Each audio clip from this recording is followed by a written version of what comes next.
आजचा दिवस वाया जाईल असं वाटत होतं. तेवढ्यातच संध्याकाळी इव्हनिंगला एक कॉल आला की आपल्याला एक रिंग डेकोरेशन करायचं आहे सरप्राईज पार्टीसाठी. मग आम्ही काहीच काम नव्हतं म्हणून मग आम्ही दिवस वाया जाऊ नये म्हणून हे काम उचललं होतं. आणि विराट रेसिडेन्सीमध्ये आपल्याला काम होतं. मग आम्ही पोचलो आंबिवलीला. लिफ्टमध्ये सामान टाकलं. तर नमस्कार मित्रांनो, मी आहे गुरु आणि करूया व्हिडिओला सुरू. वरती गेलो 7th फ्लोअरला आणि आमच्या वंडर वुमन ज्या आहे त्या लगेचच लागल्या रिंग डेकोरेशनच्या मागे. आणि मग आपल्याला हॉलमध्ये एक छोटंसं बलून डेकोरेशन करायचं होतं रिंग डेकोरेशन. मग आम्ही दोघेजणं पण लागलो पटपट सटसट कामाला.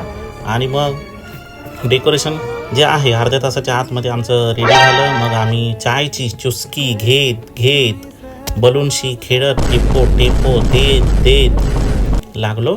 मग नंतरला आमच्या वंडर वुमन लगेचच इंजिनियर बनले आणि त्यांनी या लाईटीशी काय चमक आणली होती डेकोरेशनमध्ये.